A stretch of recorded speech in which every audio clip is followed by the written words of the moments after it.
Thank you and welcome to the candidates for Congress, District 20, in the Democratic primary, who are here with us this afternoon. I'm Steve Bosquet, the Sun Sentinel opinion editor, along with Julie Anderson, Dan Sweeney, and Martin Dykeman. Thank you all for coming. We're going to give each of you a chance to make a brief opening statement of about 1 minute.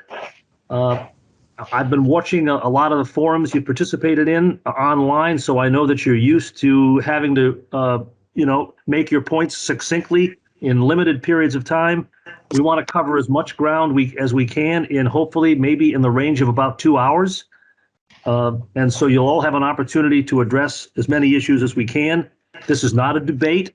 We're going to ask questions of individual candidates, and we're going to go around the rooms and get your thoughts on all kinds of different things. So let's begin with the 1 minute opening statements, and I thought we'd proceed alphabetically. And so let's start with Representative Bobby DuBose.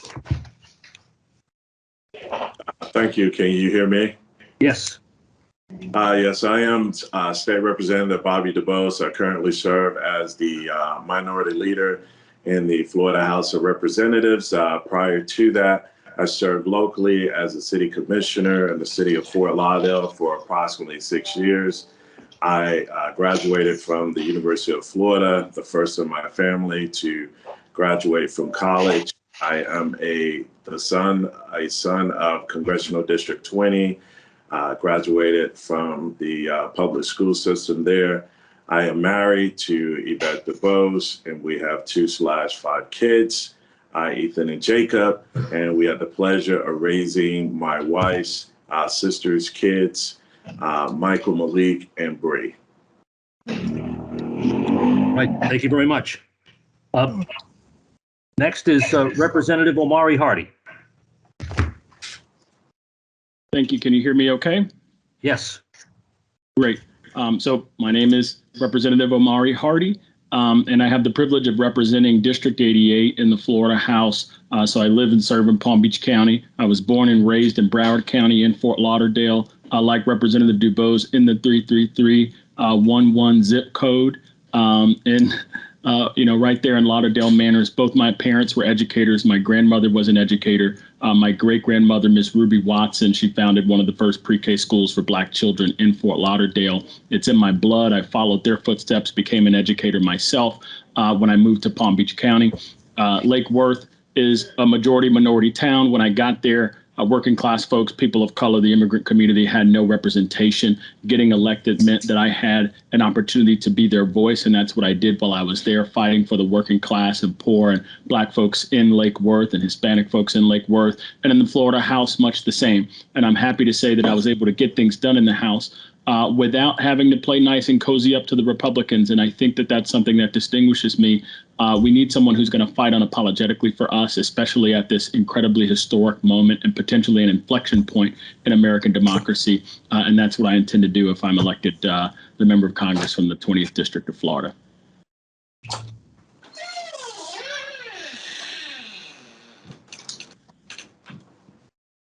Steve, you're on mute.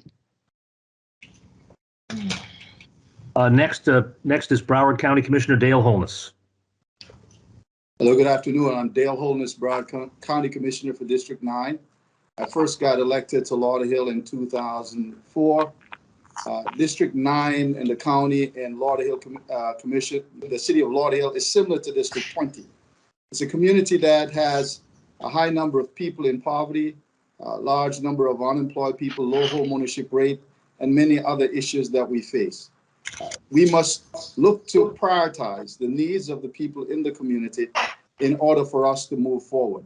But we need to ensure that we're growing the economy and that everyone benefits from the growth of the economy. That's something that I've worked on from starting in Lauderdale, starting the Lauderdale Chamber of Commerce, putting together Lauderdale Education A+ plan, building Lauderdale Business Incubator, ensuring that we reach out to folks who have a difficult time getting a job and helping them with growing their ability to get a job. But the county got elected in 2010, continued on that pathway, growing the opportunity for small minority women-owned businesses to participate in government contracting, moving that from 10.25% to 44% of last year, totaling $136 million for our community. that is an essential part of what we must do within our system to ensure that those who are entrepreneurial can grow their business and grow their opportunities to increase jobs for those within their circle, within their community.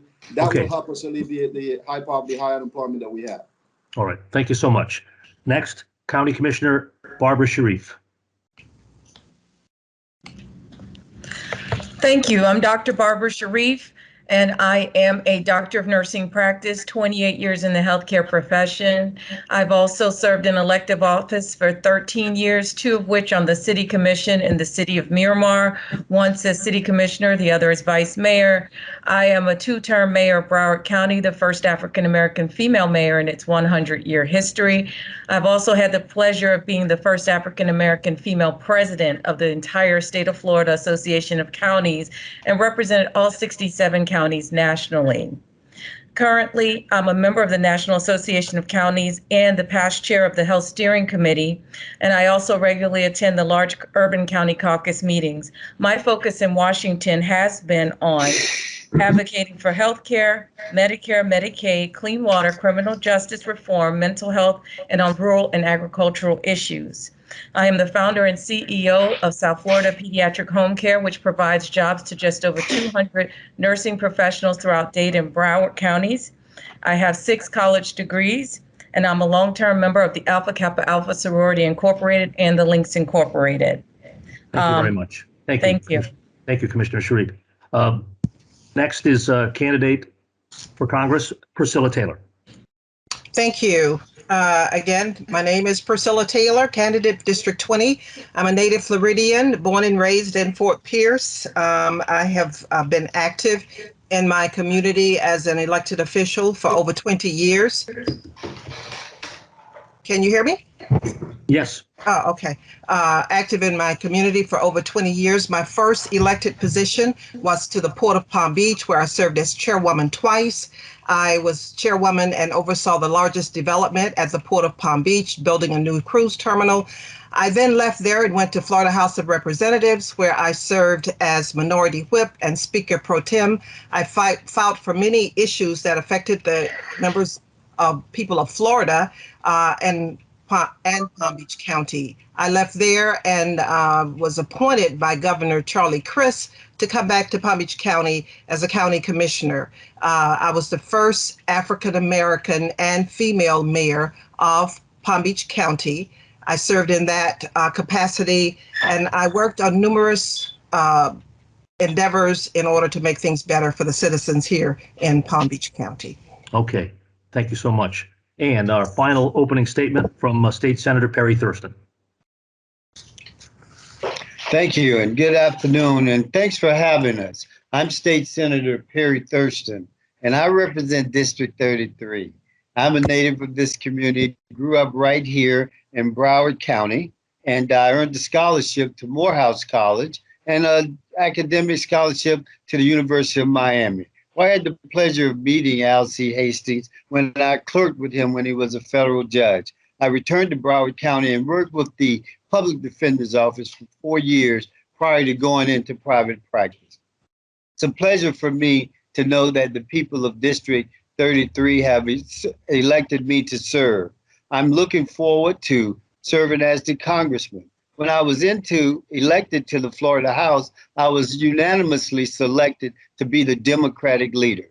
And since you all know a little bit about that, I was able to pick up 10 additional seats during my time as the Democratic leader. I was subsequently elected to the Florida Senate, again, where I was unanimously selected to be the Senate Democratic leader. I also served in the capacity of chairman of the Legislative Black Caucus, where we were able to get some incredible things accomplished, which I'm sure I'll get a chance to speak to you about in more detail. Okay. But I'm running. I've had the endorsement of the AFL-CIO and the Broward Teachers Union, as well as the FVA. Thank you very much. Thanks, Senator Thurston. Okay, candidates, we're going to move into a question and answer format. And again, myself and my colleagues will, in most cases, direct questions to a specific candidate or more than one candidate, and we'll do our best to allow other candidates to respond and join in. and we'll cover as many topics as possible. I'm going to begin. My first question, I'm going to direct to Broward County Commissioner Dale Holness.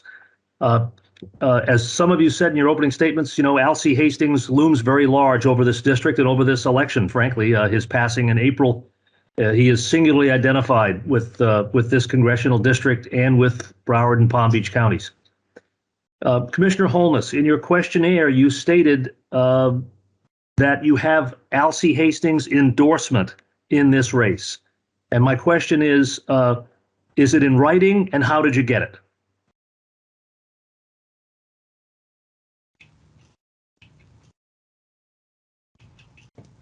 He verbalized it to me in the presence of his wife and his son. His son stood by my side and let the public knew that occurred when we opened our campaign. He also spoke with many leaders in the community, such as Dr. Larry Pierre, also Dr. Dorsey Miller, Bernadette Norris Weeks, and others, telling them that he supports me, endorsed me, he wants me to be his replacement. I'm not sure your mic was on at the very beginning, Commissioner, so I wanted to say, just again, if you could say, where did he verbalize this? He did in his home with his wife and his son in his presence. His son stood beside me and let the world knew that he did. He also spoke with leaders in the community, such as Dr. Dorsey Miller, Bernadette Norris Weeks, Dr. Larry Pierre, and others. Okay. I'm not going to do this very often, but I will in this case. I'm going to throw it open to the other 5 candidates. Is there anyone here who questions or doubts that Dale Holness has Alcy Hastings' endorsement in this race? Steve, I have a question. Yeah, go ahead. Go ahead, Representative.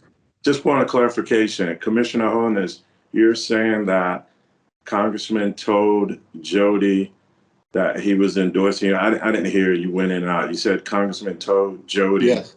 to endorse you, that he was endorsing. No, he didn't tell Jody to endorse me. He told them I was on the phone. He told Jody he was endorsing you? And he was on the phone. He was in their presence when we had the conversation, yes. On the phone or in their presence? I just want to be very clear. He was in his father's presence, and his wife was there also when we had the conversation. Okay. Senator Thurston. Yes, I do Alcy Hastings, and I don't know him to be a person to be hesitant about saying what he feels and what he wants. And I just happen to think that if that's what he wanted, he would have said that. And lastly, on my endorsement, I have the letter from the presidents of each of those organizations. Representative Hardy. Yeah, look, I will not speculate about what Representative Hastings may or may not have said in private to family members or close friends or confidants. But an endorsement is a public statement of support for a candidate or issue, with public being the key word. And that did not happen here. This is an endorsement by hearsay. And frankly, Commissioner Holness, you have done a lot of great work in the community.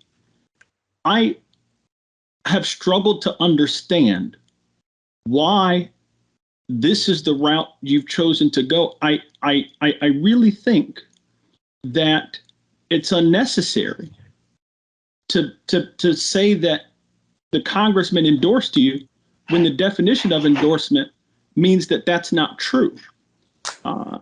So whatever he may have said, it's not an endorsement.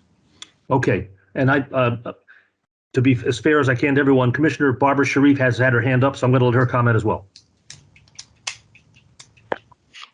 Turn your mic on there, Commissioner. Yeah, got it.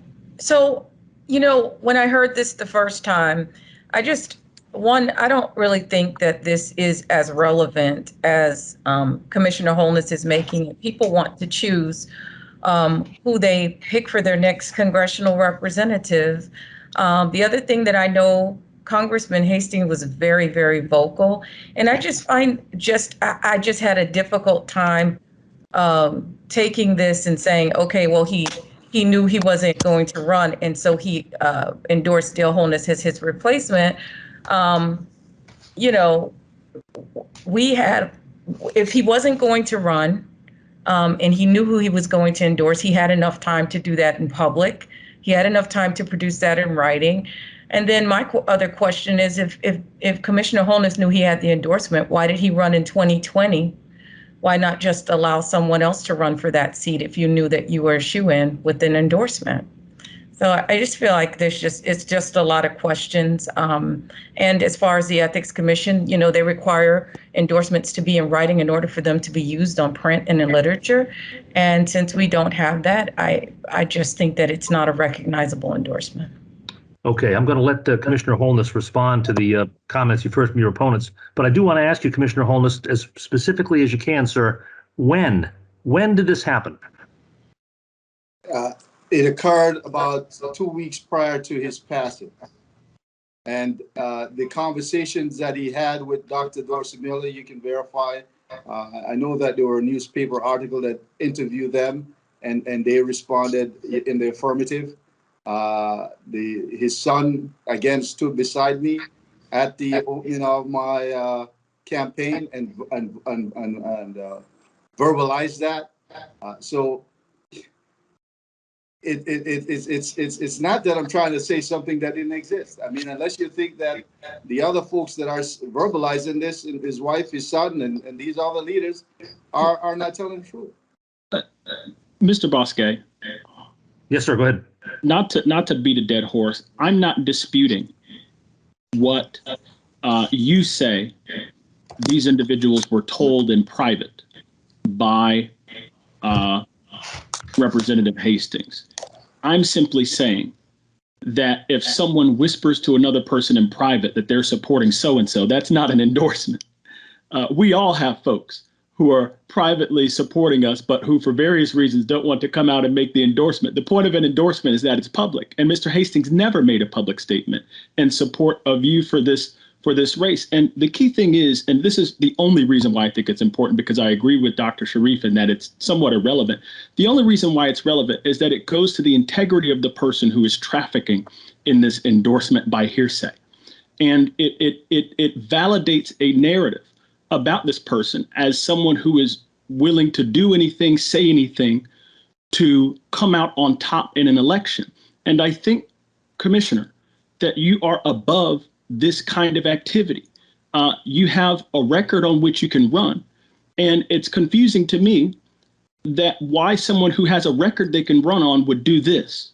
Okay. Instead of focusing on the substantive issues. That's the only reason why I think it's relevant. All right, thank you. Commissioner Holness, is it your intention to use or to present an endorsement of Alcy Hastings in campaign literature and advertising? We've made that statement that he has done that. It was a verbal endorsement, yes. Okay. Mr. Bosque, the utilizing that endorsement is, the horse is out the bag. On all of his signs and all of his literature, it says that. But I would like to end this just by saying everybody on this call knew Alcy Hastings, and we didn't know him to be someone who wouldn't be forthright and open and direct about it if that's what he was doing. Okay. I'm going to move on. I have a question for Representative Omari Hardy next. Representative Hardy, in both your candidate questionnaire and in your opening statement this afternoon, you pointedly said that unlike some of the other candidates in this race, you don't cozy up to Republicans. Words to that effect. And so I want to strip that layer of that onion away and ask you who you're talking about in this race. Well, look, there are folks who are running in this race who have served in the legislature for whom I have tremendous respect. I think, though, that we're operating in a different environment in which we have operated in the past. I think the Republicans are attacking things that come to the core of our democracy and to the core of our rights as citizens in this democracy. And I find it difficult to trade anything, any look, let's just be honest. There are folks who pull their punches in order to maintain what they would call their effectiveness in the legislative process. And we have had more opportunities than we've taken. When I say we, I mean Democrats, to challenge the narrative put forward by Republicans and to make clear to our constituents and to the rest of folks in the state of Florida the difference between us and them. And with all due respect to other legislators in the race and with other elected officials and county commissioners in the race, I find it very difficult to operate in this moment and not take every opportunity you can to bring the fight to Republicans. That's not to say that in their own way, the other members of the legislature in this race aren't fighters, but it is to say that I have observed us take a step back from the fight out of fear of retaliation by the Republicans who we know run Tallahassee. And I understand. This isn't the time for that. Okay, I understand. But if you just say it with a broad brush without specifics, you're maybe unintentionally maligning all the other candidates. So specifics help. Right. Well, look, it wasn't intended to malign anyone. I think most folks know who have followed the legislative process that I have approached advocating for my constituents differently than others in this legislature. And I think that is essential, especially now. And, I think most folks who follow the legislative process understand what's meant by that. Okay. In our candidate questionnaires, we asked the candidates, all of you candidates, what the appropriate American response or federal response should be to the terrible problems in Haiti, which is such an important neighbor to the United States. And I'm going to direct this question to you, Priscilla Taylor, because you said, unlike most of the other candidates, you said you favor military intervention in Haiti. So I wanted to ask you why you feel that way and what that would look like. Okay, sure. Right now, Haiti needs people there to help with the rebuilding of Haiti. When we say the military, we don't necessarily mean going down there fighting. I'm talking about going there and helping the residents of Haiti to stabilize that country. They do not have a president. They need someone there to oversee the elections to make sure that they get a president, someone to lead them. And we know that they have had earthquakes, they have had storms, and they need rebuilding. And I feel that if the United States would send in their military to help with that, that would help the people of Haiti. I can't hear you. No. Sorry about that. I think that military intervention it may mean different things to different people, but I think it means to a lot of people troops and maybe arms. And so is that what you meant? It didn't mean that to me. What does it mean to you? Your question is as I answered it. I see it as military going on peacekeeping missions in order to help build Haiti back.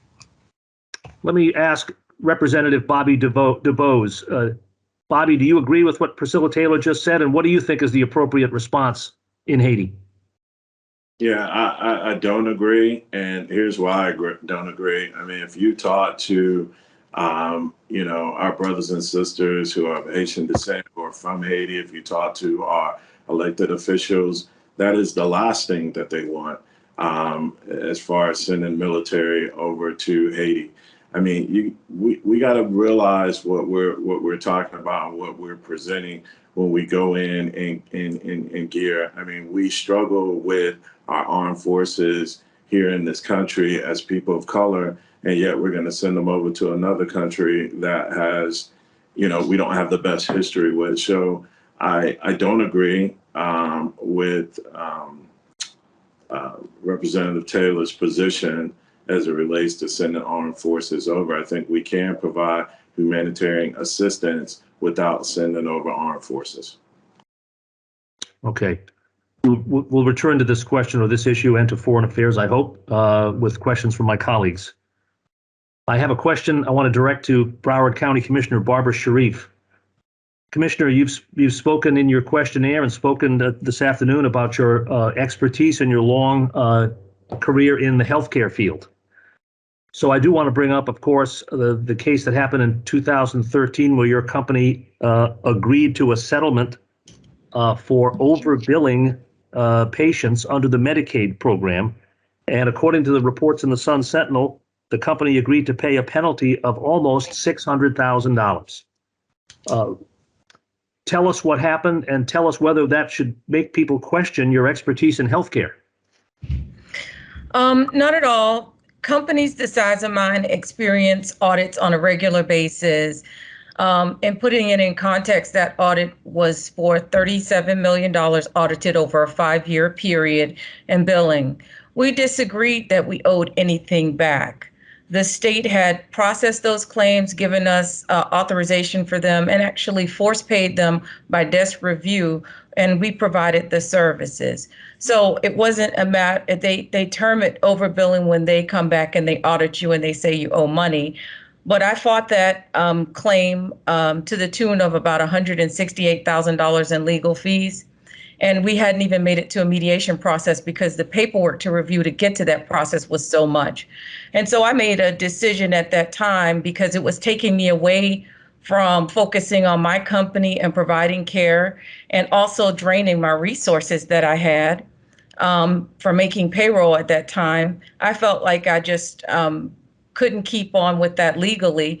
So we decided to settle for a lesser amount, and we spread it out over a period of time that I could handle. And I signed it holding my nose, but it was the best business decision for me because I couldn't get into a war with ACA over that amount of money, and it was going to hurt my company if I continued that. So I made a business decision. Okay, and my follow-up question would be whether it was intentional or unintentional. Were there overbillings? No, there were not. And that's why I was fighting it. That's why I spent $168,000 fighting it. But if you look at the settlement agreement, it doesn't, neither one of us agreed to agree with each other. So. Do you think healthcare fraud is a serious problem in this country? I think it is. And I think that one of the other things that, in my opinion, is that honest agencies that are in business are the only ones that pay these audits. The people that commit healthcare fraud bill millions and millions of dollars and disappear to other countries, and they're never held accountable. And we see this over and over again in our industry. The MPI for ACA and for Medicaid goes after those people who will answer an audit. Those people who are committing fraud don't answer audits. All right. Okay. My next question is for Senator Perry Thurston. Senator, I'm going to ask you about a vote you took on a bill that passed the legislature in the 2021 session. It was Senate Bill 88, which is known as the Right to Farm Bill. This bill overwhelmingly passed both houses. Ron DeSantis signed it into law. At least one of your colleagues or one of your fellow candidates in this race voted against that bill, and that's Representative Hardy. I'm going to let him speak in a moment. But this bill, while it was supported by the agriculture industry, has been criticized by a number of environmental groups because it makes it harder to pursue litigation against the sugar industry for environmental violations, for pollution problems. Why did you vote for that bill? And is that bill consistent with your support for the environment? I think that it is consistent. You know, what I see happening is that, take that bill, for instance. I've been talking to people in the environmental industry, but also I've been talking to residents of Belglade. You know, Steve, you have to really listen to your constituents also. You know, not just the people who live there, but also the activists in that community. Every elected official in that community supported this bill. We, as the chairman of the Black Caucus, we visited Belglade and talked to the individuals. Not like we just voted without having the actual sit down. The Florida Legislative Black Caucus, we took a trip there and asked, well, what do you feel about this? Where do you stand on these issues?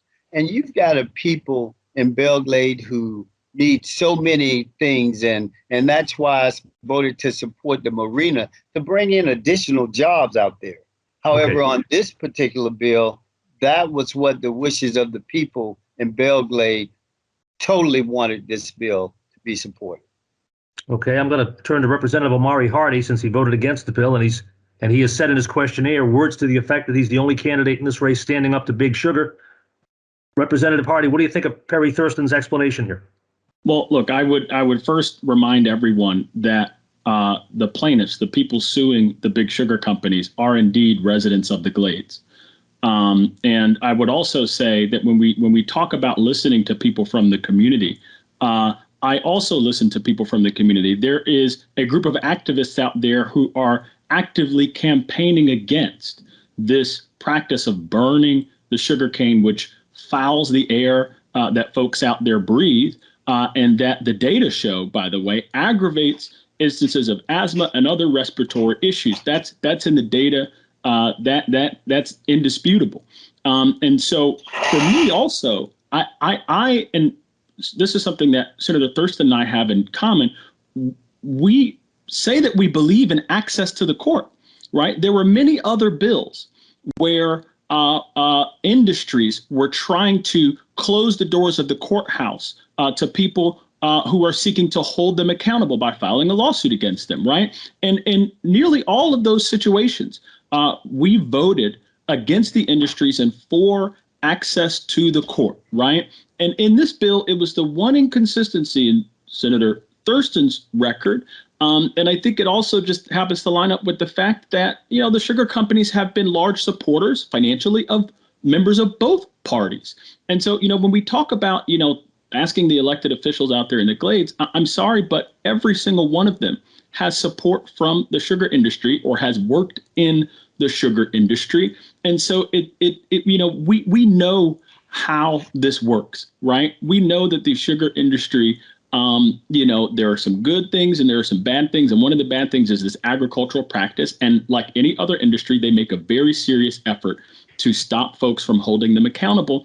And that's what this bill was. And also, I would just be remiss, and I'll close it very quickly. When I say Black Lives Matter, I have to be consistent about it. It can't just be about police officers with knees on our necks. We have to mean it also when multi-billion-dollar corporations are harming the health of Black people and other people of color, and that's happening out in the Glade. So this is a matter of me simply being consistent about how I apply the principles that brought me into the legislature. Okay, Mr. Bosque? Just a minute, Perry. Just a minute, Senator Thurston. The other candidate on this panel who had a chance to vote on this bill is Representative Bobby DuBose, and the record shows he voted for it as well. So I want to ask you, Representative DuBose, to explain and defend why this is a good bill. I did vote for the bill, and as you probably will see, majority of the Democrats voted for the bill as well.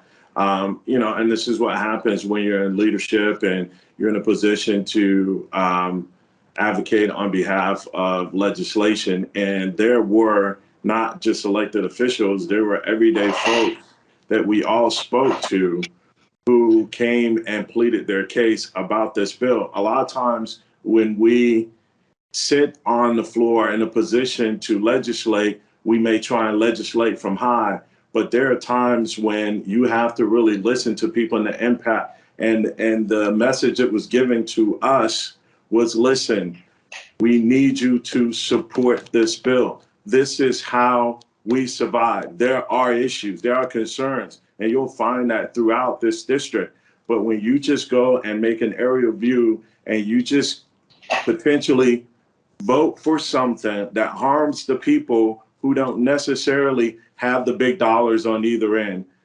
This is a fight, and there are, and as much as Representative Hardy will speak about one side being book sugar, there's dollars on the other side of this fight as well. And so when I looked at it, I had to look at the people and the people that were talking to us about this and the potential impact. A lot of times you get in these big industry fights and then there's unintended consequences. Based on my experience in the legislature, I've seen this happen. And Steve, you've seen this happen as well. So that is my rationale for voting for the bill. Thank you. Mr. Bosque, No, I've got a quick follow-up for Representative DuBose. We know that the sugar industry has an awful lot of money and maybe unlimited resources.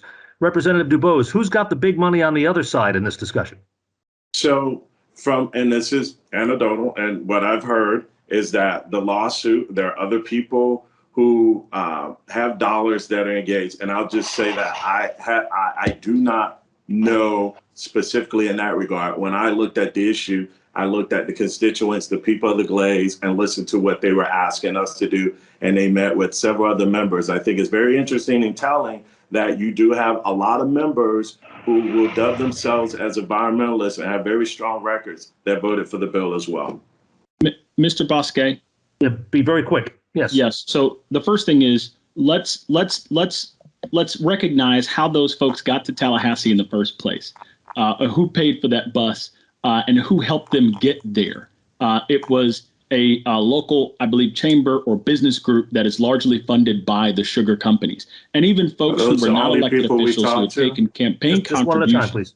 Yeah, I'm sorry. And even folks who were not elected officials and who had taken campaign contributions from the sugar industry, who owe their political fortunes to the sugar industry, even the non-elected officials had ties to, worked for, or currently work for the sugar industry. So the idea that these were independent people testifying what they, just know, that's not legit. And here's the final thing. All of this conversation about who supports what from the community is a dodge. It's an evasion of the substantive issues as to whether folks should be denied access to the court because of who they are suing. And the fact of the matter is this piece of legislation was brought forward because a powerful interest does not want to be sued for the harm that their farming practices cause people of color. And that is the substantive issue that we should be focusing on. Thank you. Very briefly. Just a second, Perry. I'm sorry. I'll get back to you.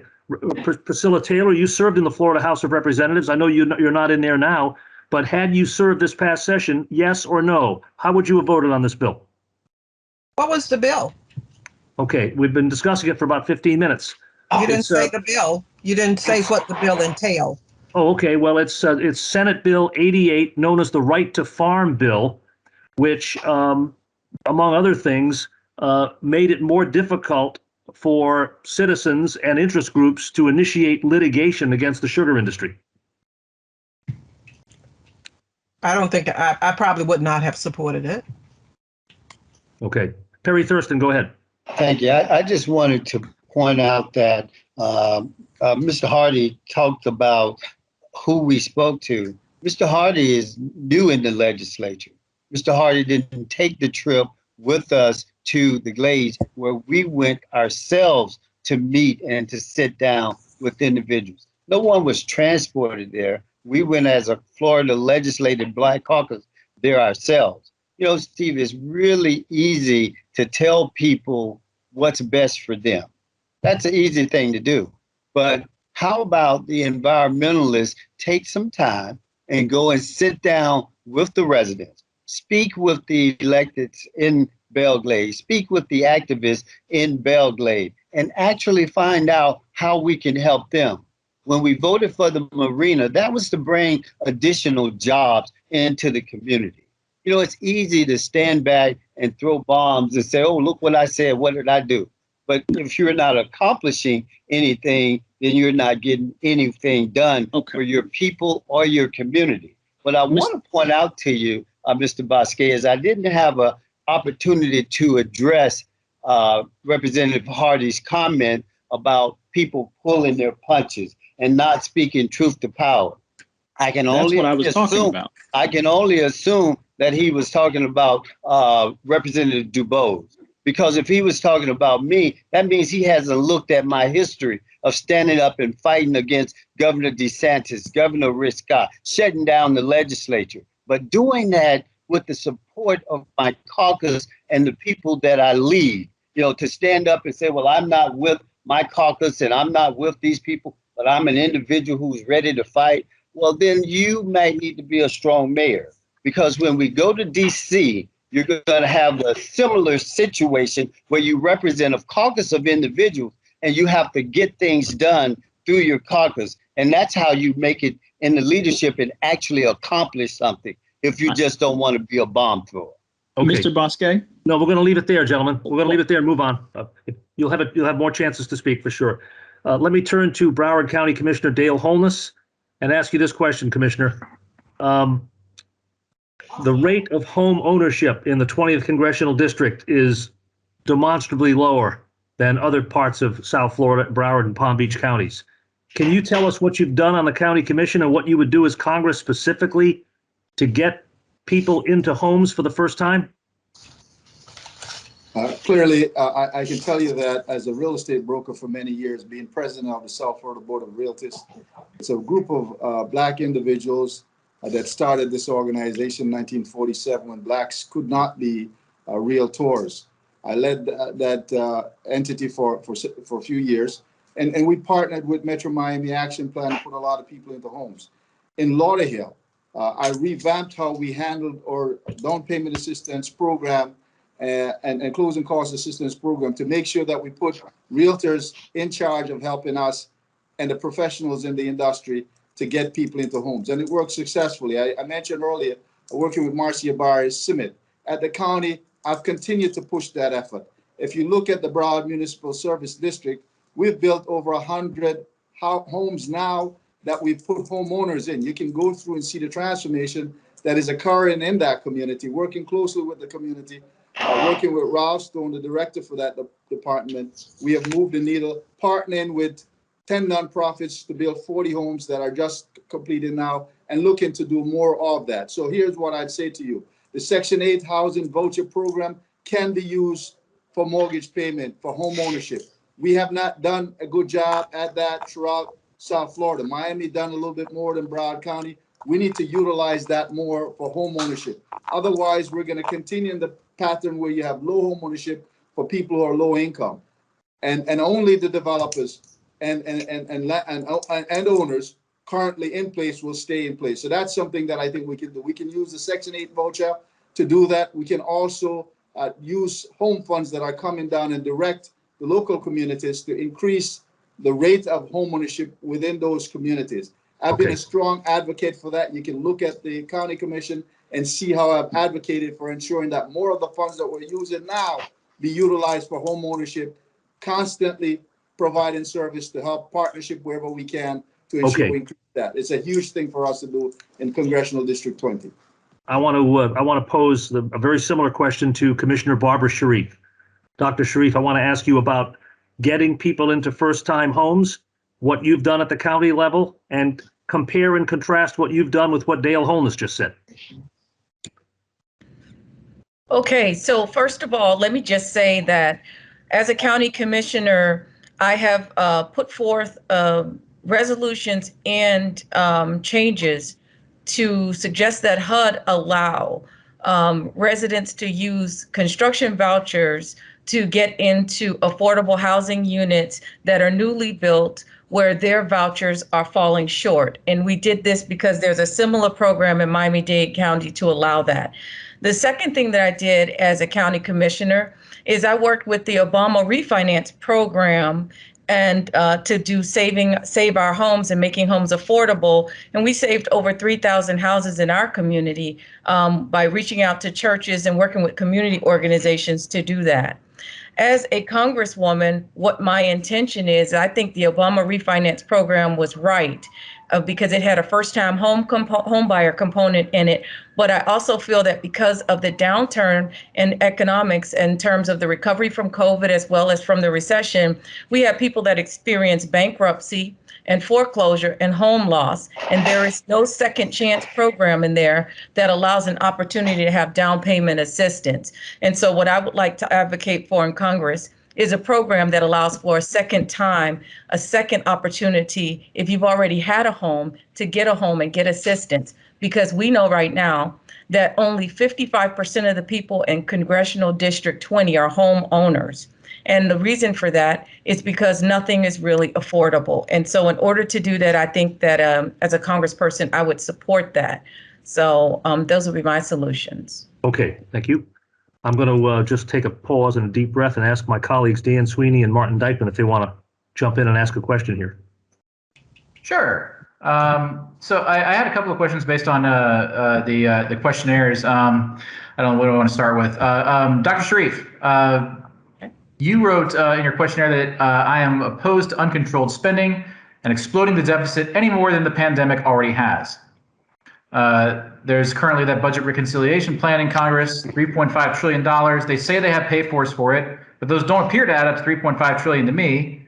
And a lot of their plans have not been cleared by the CBO and look kind of lowball, particularly in the childcare area. Are you saying you would not support this plan if it is not fully paid for? No, that's not what I'm saying. And I think I was responding to some of the other ideas that have been posed throughout this special election cycle by other candidates that talk about paying for things that are not absolutely necessary at this time. For example, I don't believe in UBI. I don't believe in giving people $1,000 a month. That's a $2.4 trillion a year proposal. And I think that it is gimmicky, and it causes people to think that they're going to elect somebody and they're going to get $1,000 a year. The child tax credit, I supported that. I support giving CARES Act money for recovery. But what I don't think we should be doing is taking long-term items and just adding it on to the deficit at nauseum. And so I think there has to be some pullback there. And it just can't be where you walk around saying you're going to tax the rich. If taxing the rich was the solution, then we would have had that going on right now. And it would have been easier to get through because everybody would agree with it. And if everybody doesn't, you can't get the Senate to agree. You can't get the Congress to agree. So you can't keep doing out of control things and promising people stuff that you can't do. So that's what I meant by that. Well, speaking of not getting everybody to agree, there is I realize you're all running for a House seat. However, there's a lot of stuff that you've mentioned when we asked all of you, give a grade to what Congress has done, and there were some low-end grades there, mainly because the House has managed to pass things that the Senate cannot pass. If it were up to you, if you were running, say, for a Senate seat and got in instead of a House seat, would you lose the filibuster rule, and why or why not? Let me just start randomly at the top left of my screen and start with Holness. Commissioner Holness, what do you think? Filibuster rule, yes or no? I think the filibuster rule is not working for the American people. It is allowing a small number of folks to control too many. And if you look at the representation of the Senate, you'll find that states like Wyoming and others that have low population has two senators. And you look at their population compared to Broward County. I looked at it last night. We've got almost 2 million people. There's so many states that have 2 senators, and folks in Broward County don't have necessarily any more than the 2 that we have for the entire state. So it's an imbalance of power that exists today that is not helping to move our country forward for us to find and build consensus. We need to change that, certainly. Okay. Representative DuBose, what do you think? Yeah, I think the times that we're in, the legislation that we're seeing, and the opportunity that we have to be bold and intentional while we're in control. So the filibuster is a problem that's preventing these things from basically restoring our basic rights that are being taken away from us on the local level. So it's a hurdle, and we have the power to remove it. And I think we should remove it right away, so that not only do we get these things done, but we restore basic rights to individuals. We see, voter suppression, a woman's right. I mean, we see so many of these things that are being attacked on. It's really national. It's showing up in individual states. And so we have to protect those fundamental rights, and the filibuster is standing in the way. So I currently feel if we need to remove it to get those things and to put in those protections, then if I were in the Senate, I would do it. Senator Thurston, you agree with both of them? Yes, I think the filibuster rule is a rule that has served its time. When we look at the tax on voting rights, women's rights to choose, clearly clearly I would vote against the filibuster rule. I think that, maybe in a different day and time, that was something that was necessary. It's not necessary now. What the people want right now is for leadership. We've got the power. They want us to exercise that power and protect these rights. And I think we should do that and maybe elect a couple more senators so those who have the power don't have the power. I'm for Val Demings. Hey, Dr. Sharif, what do you think? Seems to be a consensus on the issue, but do you feel any different? Well, this is one of those issues that you can go either way on, because if we had the power of the filibuster, we could get the John Lewis Act passed. And so when I looked at it at first glance, I said, yeah, we should get rid of it. And then I looked at what Trump was able to accomplish with using the filibuster. And I want to get the $15 an hour federally set minimum wage through.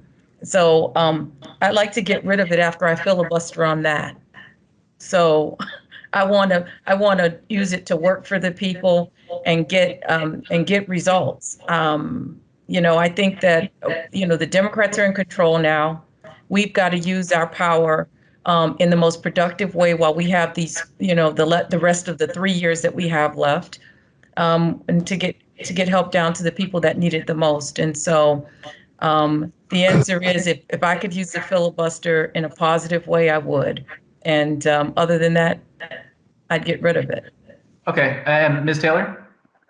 Yes, I think that we should get rid of the filibuster, at least modify it, because at this point, the Democrats cannot get anything through. Voting rights, women's rights to choose, everything is like falling away. And if Joe Biden is to be successful, which I am a Democrat and I do hope that he is, it appears that we are going to have to either modify or get rid of the filibuster. Rep. Hardy, I want you to answer that question, but I came to you last around the circle because I also would like you to answer specifically in your questionnaire. You wrote that you're for adding justices to the Supreme Court. Yes. And expanding the House. Yes. What's to stop Republicans from adding even more justices? How is packing the court a viable answer to the increasingly partisan nature of the judiciary? And secondly, as far as expanding the House, are you talking about just returning to pre-1920 norms or something new? So filibuster, and if you could address your expanding the House and the judiciary there too. Thank you. Look, I think it's important that if we get rid of the filibuster, which we should also take steps to buttress and enhance our democracy. I think democracy does not work well for Republicans. And so if all we do is get rid of the filibuster, then yes, Republicans, by the way, the Senate skews Republican to begin with. Then, of course, Republicans, when they take power, they will take advantage of the fact that there's no longer filibuster and pass all kind of things. Right. And so, how do we make sure that, folks have adequate representation? Getting rid of the filibuster is one way. Unpacking the court by expanding it is another way. And the other way to do it, which I think we should add seats to the House of Representatives. This is something that Representative Hastings advocated for. I think it's absolutely essential. There's no reason to place an arbitrary cap of 435 on the number of representatives in the House. Actually, if you read the Federalist Papers, I believe it's Federalist 55, the author of that paper talked about how the fact that you could expand the House was a protection for the voters and for the people of the country, because it would ensure that the House remains proportional. Remember, the Senate was supposed to be equal representation. The House was supposed to be proportional. Right now, we have such a thin margin in the House because of gerrymandering, but also because states like California, which have, by the way, 67 times the representation of Wyoming, they don't have 67 times, they have 67 times the population of Wyoming. They don't have 67 times that representation in the House, right? They only have, I believe, 52 or 53 times that representation because there's not enough seats to go around, right? And so one way to protect against Republicans using the fact that the filibuster would no longer exist if it were repealed would be to expand the House. This would make gerrymandering more difficult. It would obviously give larger, and in particular bluer states, more representation in the House. It would be an added protection. But the point of doing all of this is to enhance our democracy. That's what this is about. One quick thing. I asked, as far as expanding the Supreme Court, what's to stop Republicans next time they take over from just adding more justices and making the court even bigger? I mean, how is that really a long-term solution? I don't think that's an argument against expanding the Supreme Court. I think it's an argument against using the power that you have to pass any legislation, because that could have applied to Obamacare. That could have applied to it could apply to the John Lewis Voting Rights Advancement Act, right? That's the argument that Kirsten Sinema uses right now, right, to block the John Lewis Voting Rights Act. She says, and it's her argument is completely incoherent, but she says that we shouldn't pass partisan voting legislation in the Congress because if the Republicans take power, they can pass partisan voting legislation too. Well, that's not an argument against passing a specific bill. That's an argument against passing any bill, because that's how democracy works, right? So we should use the power that we have when we have it to do the things that are good for the American people and good for American democracy, and that's what it's about. Okay. Martin, did you have something to add on? My questions are to Representative Hardy's and DuBose, and to Senator Thurston. Commissioner Sharif has made an issue of the fact that you have timed your resignations at the last possible moment, which means in effect that the governor did not have to call a special election concurrent with the congressional election, and that your seats will essentially be vacant throughout the upcoming critical legislative session, which is a redistricting session, with the Democrats already outnumbered. It's too late for you to change that, but are you willing to say now that if you lose this race for Congress, you will or will not run for your vacant seats? I will say I will absolutely not run, because I cannot run because I'm termed out. So that's not an option for me. As far as on the state level, I'm the only one that falls in that posture. But I will also expand on the request by Commissioner Sharif that called for me to resign immediately, and say that no one knows what the governor is going to do. I could have resigned the day that I filed, and then there would not even be representation up to this point. In my office, we're still dealing with unemployment. We're still dealing with all those issues. And so to max out the time that I have to represent the constituents is what I did. And that led us to January the 11th. So we all know the governor is very unpredictable. So dealing with the variables, I maxed out the time to make sure that I was there to represent. There is no guarantee that if I resigned 2 months ago, that the governor would call for an election. In fact, there would be months more without representation. So my answer to that, but I will not run for my seat again. I can't by law. Martin, I would certainly say to you today that I will not run for my seat again. And I too have just come back from Tallahassee representing the people of District 33, and I'll be there up until January representing them. We've seen clear examples where the leadership in this legislature have refused to seat people who have been elected. So there's no determination that that's what's going to happen. But I also say this to you, Martin. You said that Representative Commissioner Sharif made that suggestion. The way I think you lead is you lead by example. Had that suggestion been made with the indication that I'm going to do the same thing, then people may have looked at it differently. But you don't lead by telling others what to do, and you're not willing to do the same. So that's my comment with regards to whoever made that request. I'll say that I will not run for my seat again. I want to echo Senator Thurston's comments that the legislature judges the qualifications of its members, and they don't have to seat anyone who's elected in a special election. I would also add that the governor has had ample time to schedule a special election concurrently with this congressional race for our Florida legislative seats, and he has not done so. And I believe that that's his intention. The last thing I'll say is that the legislators, our constituents are entitled to a special election. That's not the case for the individuals who are serving on the county commission. And here's the thing, the legislature telegraphed that they were going to take away the rights that voters have to a special election for county commissioners that resigned to run. There was a loophole in the law that allowed county commissioners to resign to run for another office and for their voters to have a special election just like we do. And so if I were in Commissioner Holness's shoes or in Commissioner Sharif's shoes, and I saw the fact that they changed the language in that voter suppression bill to include that, then I would have, if I really cared about representation, resigned immediately, effective immediately, to ensure that there's a special election for that seat and that the governor doesn't get to appoint someone to the county commission, in Mr. Holness's case, for the next 3 years until 2024, and in Commissioner Sharif's case for the remainder of her term through 2022. That's what I would have done, just to echo Mr. Thurston's comments about leading by example. Let me jump in briefly here. I do want to ask Commissioner Sharif about the comments that both Representative Hardy and Senator Thurston have made. If what's good for the goose should be good for the gander, right? I mean, if you wanted these guys to resign immediately, why wouldn't that also apply to you, Commissioner? So in our district, number one, we are not having a special election. The charter states that the election occurs on the next scheduled time. And so I was already terming out.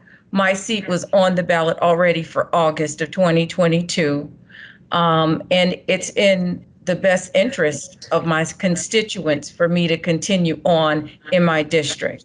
And as far as they were concerned, they just got elected on the 2020 ballot, all of them. And so when I made the comment, I made it based on the fact that, they just got elected. They're not going to serve. There's not going to be anything. This is a planning phase right now. There's not going to be anything that's happening. And on the first day of legislative session, which is January the 11th, there won't be any representation for months for the 500,000 people in the district in those seats. And so that was really where my comment came from. The governor can appoint somebody for a short period of time, but my seat is already on the ballot for 2022, and I did not run in 2020. I wasn't on a ballot.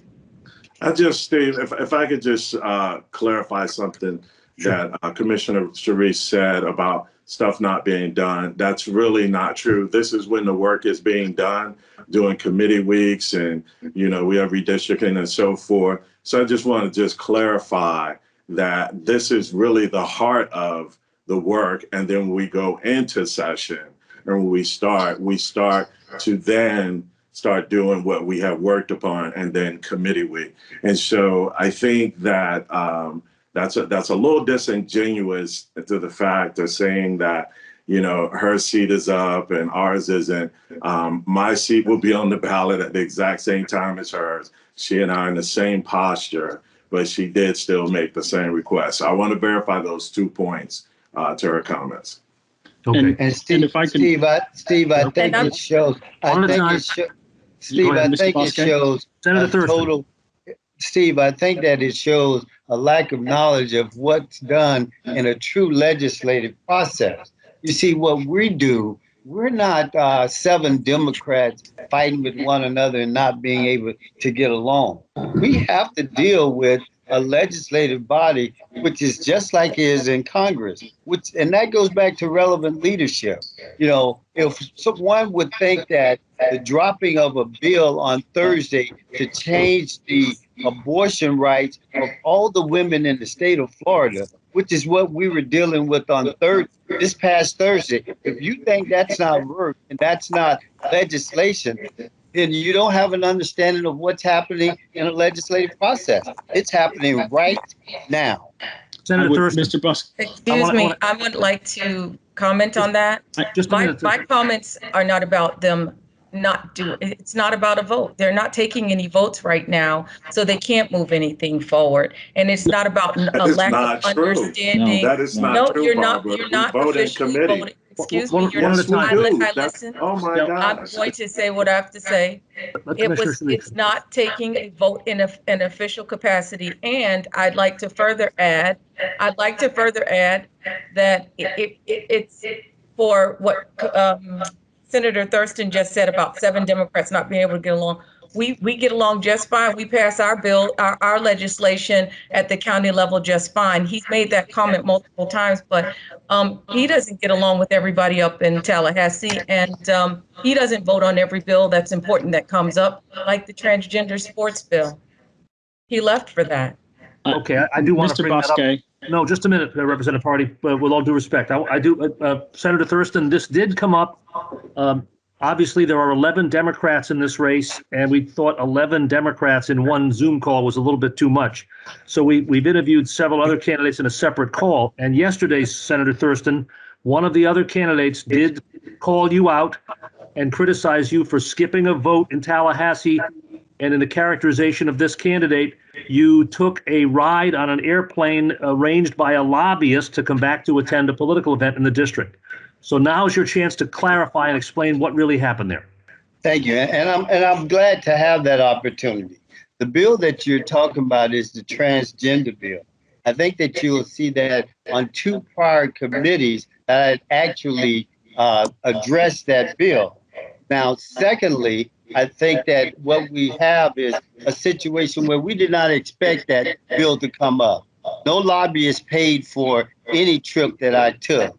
That was totally paid from the Thurston for Congress campaign. And that was based on a trip that had been pre-planned. But I did vote on that bill. If you notice, the next morning, I voted for that. I voted against that bill, as I had on 2 separate occasions. However, on neither of the occasions did it change the outcome. Okay. All right. Thank you very much. By the way, just a quick technical note, and this might have been me for all I know, but if you're hearing that feedback, it's because your microphone is loud while you're hearing the other candidates respond. So if you can mute your mic when you're not speaking, it helps. I know it's hard to remember sometimes. It is for me. So, but understood. Okay. This is a choice that voters are going to make to elect a congressperson, maybe for the next, whatever it is, next year or so, but it might be for the next 20 years. Alcy Hastings held this seat for about almost 3 decades. And so you're electing a leader, a public servant, and both political, professional, and personal qualities enter into the equation. And I want to pose a question to Commissioner Dale Holmes. Commissioner, I'm going to ask you about this situation where your daughter is facing a fraud charge. She is accused of defrauding a COVID-19 relief program. And my question is, of course, when the news broke about her being charged, your statement to the Miami Herald and to other news organizations was that you've been estranged for many years, and that essentially, I'm paraphrasing, but she runs her own life. And I know I've heard from people in this campaign and on the streets of Broward County that they were surprised you did not come to the defense of your daughter, a member of your family. So I want to ask you to explain in full about your thoughts about this. So my daughter is my daughter. She'll always be my daughter. I love all my children. The fact is that we haven't been as close as we used to be. In fact, in earlier times, she was always with me. Some refer to her as my handbag. Unfortunately, over the past few years, that has been some separation there that my heart aches for her and I to be back to those days. And again, let me say this. Every one of us alive makes some mistakes somewhere along in our lives. And what I'm praying for is that she used this as an opportunity to grow from. And again, it's a heartache for me. It's painful for me. I love her. I'll be there to support her in every which way I can going forward. Okay. She has a political consulting business. Have you and she worked together on political endeavors? Not since she opened that entity. We both supported Gillum, but if you look at the candidates that we supported in the last election, you'll see a separation, especially when he came to the sheriff race and a few other races where we were not on the same side. Can you understand that people might sincerely be taken aback at your initial reaction. Absolutely. I understand that. It is. I've heard people. I've heard people characterize this as Dale threw his daughter under the bus. Well, there was no intent on my part to do that. It was my intention to let her understand that that this is a lesson to learn from, not something that I think I'm throwing her under the bus, as folks say. It's not no intention there. We again, the fact is this, and people have been coming to me and says, well, you know, we know that you guys haven't been as close.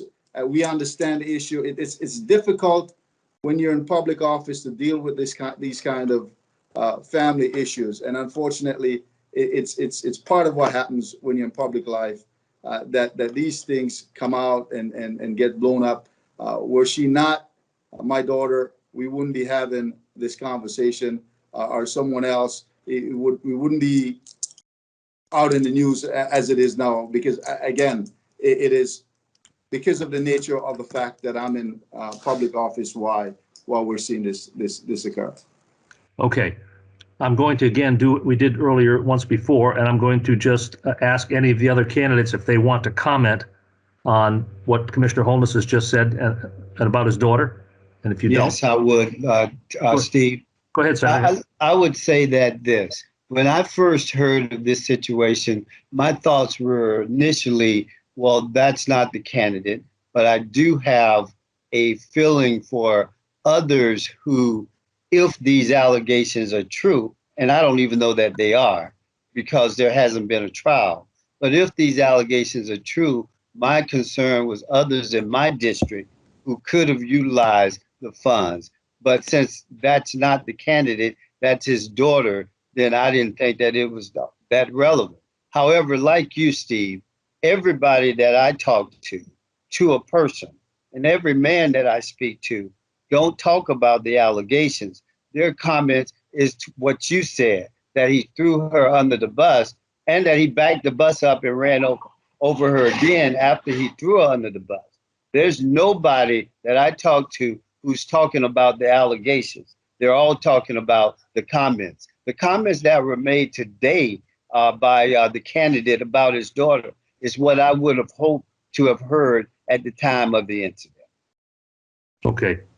All right. We're going to. If I may. Yes, sir. Yes, sir. So let me say this. You've heard that, but let me tell you what I've heard also and seen is that folks are saying, I must have been involved and engaged in this. Okay. And what I was trying to say is, look, she's my daughter, yes, but I have not been a part of this. I didn't know about this. That is, and probably it was done clumsily, and folks don't understand that, you know, yes, she's my daughter, but that doesn't mean I control her life and tell her what to do. And even sometimes you have children, you tell them what to do, they might not do what you tell them to do or suggest that they do either. So that's something that I've gotten even before this came out. People were saying, when the rumors was out there, you must have, and I still get that, Steve, that people are saying, hey, he must have known, he must have participated, he must have been a part of this. Okay. All right. Thank you very much. Okay. Let's move on to other subjects. There's a lot to discuss. Not a whole lot of time. I've got a question for Representative Priscilla Taylor. Representative Taylor, what is your position on the full legalization of recreational use of marijuana?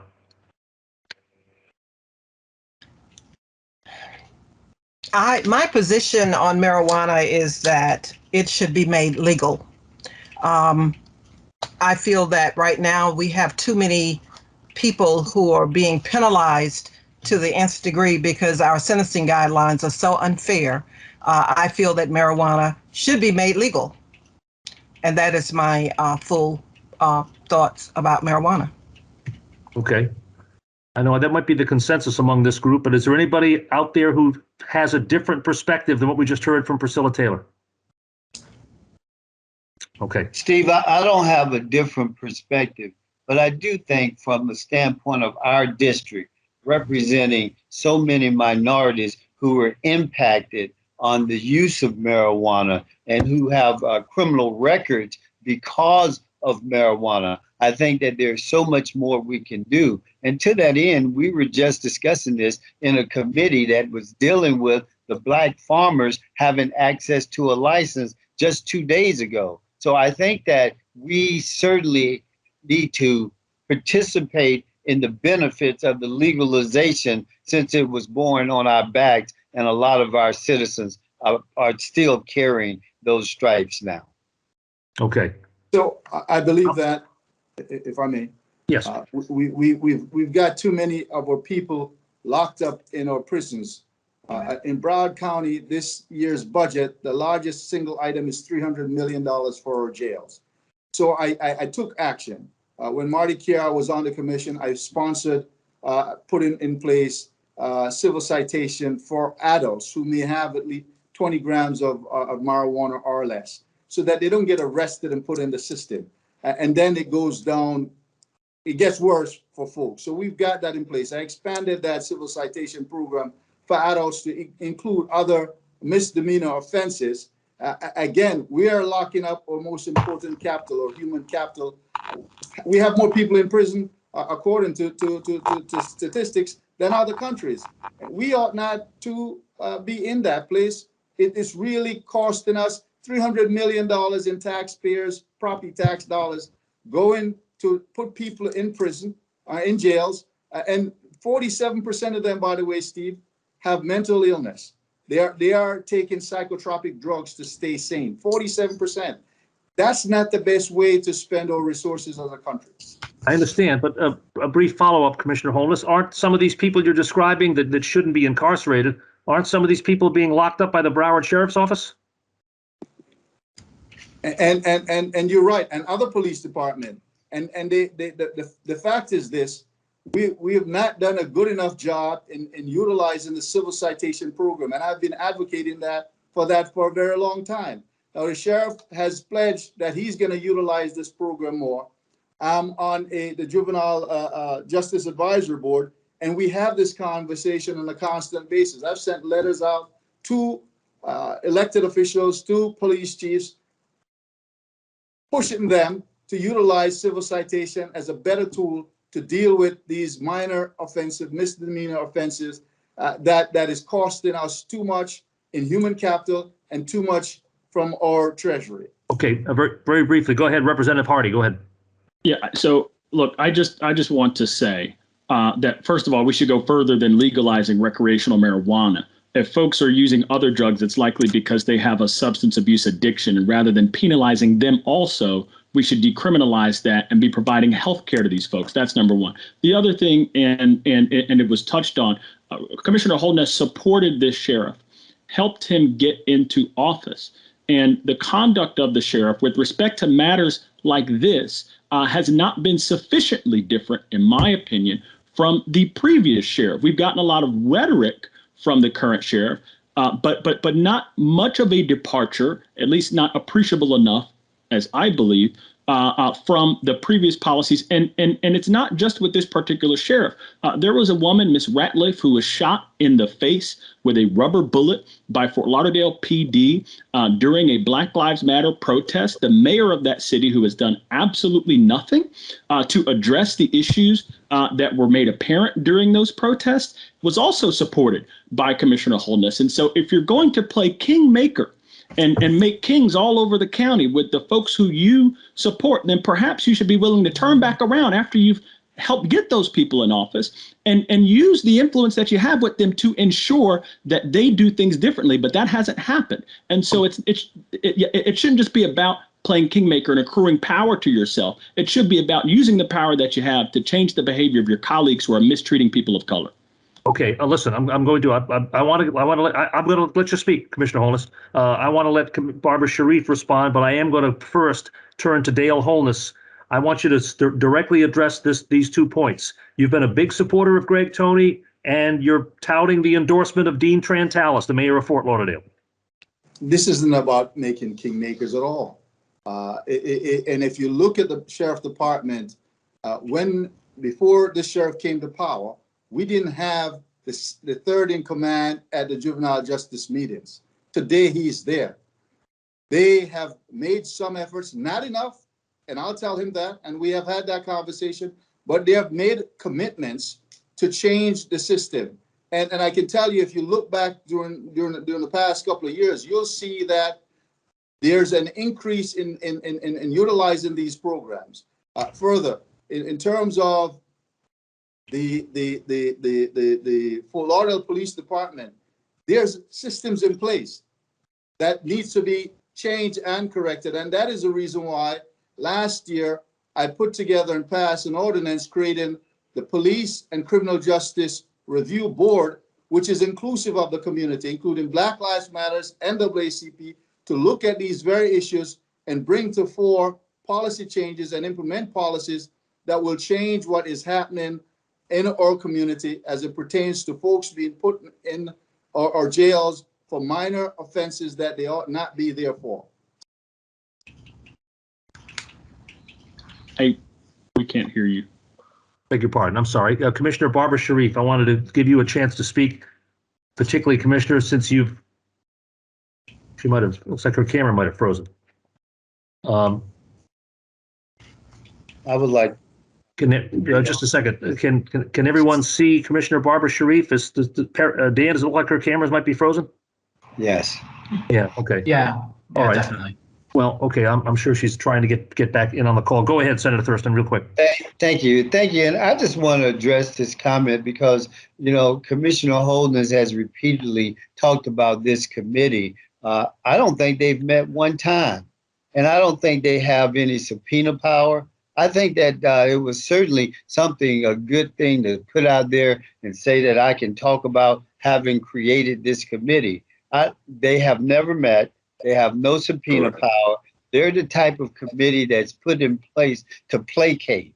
And if they're not going to do something, then why have them? Secondly, I believe that Commissioner Holness is fully responsible for selling Sheriff Tony to the Black community, whom I don't think are happy with what has occurred whatsoever. So I don't know what he was saying about third in command in the juvenile justice, but I speak to Gordon Weeks all the time about what's going on with our youth.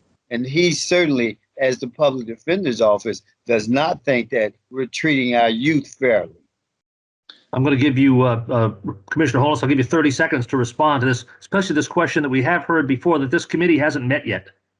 So indeed, the final, we have some slowdown in the process, but there is not broad-based subpoena power, but there is some in place.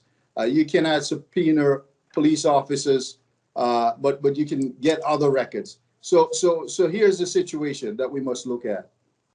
We must take steps, and we don't always get it all done all at one time.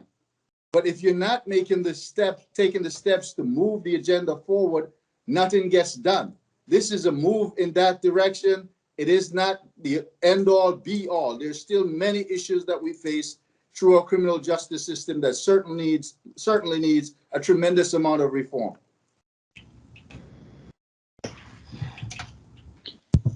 Just a minute. Commissioner Sharif, can you hear me? Yes, I can hear you. Okay, I know you got you lost the signal, but I'm going to keep my word to you. And you missed a bit of the discussion, but I committed to you that I would let you speak on this issue again. This issue about Sheriff Greg Tony, that jails are the biggest revenue eater in the Broward County budget, and Greg Tony's record on that front, and so forth, and then the use of civil citations. So the first thing is that I don't think that the sheriff has done a good job at keeping people out of jail for small possession cases. This is something that we brought up many times. I think the civil citation program is grossly underused. We tried to implement the civil citation program when Sheriff Israel was there, and we did that. Initially, when it was used for juveniles, and now we've seen that decrease. So our juvenile diversions to keep youth from obtaining long records it's not happening. And I brought forth a question and a request for Sheriff Tony to implement a program for that during our last budget cycle. in our last budget hearing with him, and he agreed to do that, but I haven't seen any movement on that front. The last thing I want to say is that many of the people that are locked up in Broward County jails have mental health issues. And we've seen that there's a lack of referral to the diversionary mental health programs. Also, when they arrest these people, we don't have a mental health crisis team on site to help with the processing. And so I think that we just have a large amount of people in jail for small possession charges. It costs us over $3,300 a month to keep somebody locked up. And it costs us about $184 a month to get them into these programs with counseling and to allow them to keep their health care benefits. And Right. so I don't think he's done an adequate job of utilizing our resources. And I do feel that having a budget that is so overinflated with incarceration costs is a huge concern for me as a Okay. county commissioner, and I've voiced that. Yeah, just a moment. I just want to check in with my colleagues, Dan Sweeney and Martin Dykeman, if either of you want to jump in with a question. I know the going around the table questions take a little while, but if you could all quickly address this, because it came up in both the other interviews we've had, both with the other Democrats and with the Republicans yesterday, that life for people in Congressional District 20 has gotten worse, not better, over the past couple of decades, and you can see that in various metrics. So, what would you do differently than Congressman Hastings to address the fact that quality of life in Congressional District 20 not only did not improve, it went down while he was congressman there? Why don't I start in what is now the upper left of my screen, Senator Thurston. Thank you, and thank you for the question. I think that what you're talking about is not just District 20. I think that you're talking about America. And what you see is that's why you see the $3.5 trillion item on the federal budget. That's a safety net. That's a safety net that we need to have, and we need to make sure that all of the residents get to benefit from it. When we refused to take $50 billion for health care, clearly that impacted the lives and the residents of District 20 and impacted it a lot more than other communities. I remember having the debate in Tallahassee where some of my colleagues didn't even know anybody that don't have insurance. Well, I know lots of people that don't have it. And that child tax credit, that's going to help the residents of District 20 as well. That's why I support it. Not so much some of the other controversial aspects of it, but when you're going to actually help people, and people need help. You're right that this is a problem, that the quality of life for regular people is jeopardized. And that's what we're here to talk about. Regular citizens, working class people, and certainly I agree with you. This would be one step towards helping them to have a better life. Thank you. And Ms. Taylor, what do you think? What would you do differently than Representative Hastings to address quality of life issues in Congressional District 20? Thank you for the question. As we all know, District 20 is a very diverse district. You have areas with extreme poverty. You have other areas where it is not extreme poverty, but they probably need more jobs. One of the things that I found when I was a representative was that a lot of the problems is with the local officials. Because as you know, you have home rule and you can't just go in there and make your desire the desire of the people who are in office. But what I did do and what I would do if elected, I started a program. I started the discussion about the inland port, something that would create jobs and bring opportunities to the Glades area, because that is the most impoverished area that's in District 20. But we need more jobs. We need to get this infrastructure bill passed, looking at climate change being an issue, affordable care and access to medical care. So there are a lot of things that we need to do now that we have the opportunity to make a difference, because now we have someone in the White House who is actually concerned and wants to make a difference in those areas. But as you said, congressional candidate, not candidate, but Congressman Hastings was in office, but there are a lot of things that happened between the time that he was there. As we know that we had a recession, a lot of things fell back. We've had storms, things fall back. But one of the things that we've got to do is to work to have jobs and to make sure that the infrastructure and the bills that we have been talking about are bills that are passed so that we can make a difference in those communities. Representative DuBose, what do you think? Something that maybe Congressman Hastings didn't address fully, that he should have done more of. Something you would do differently than him to address the needs of your constituents. I think it's easy to try and criticize or say what one would have done without being in that place.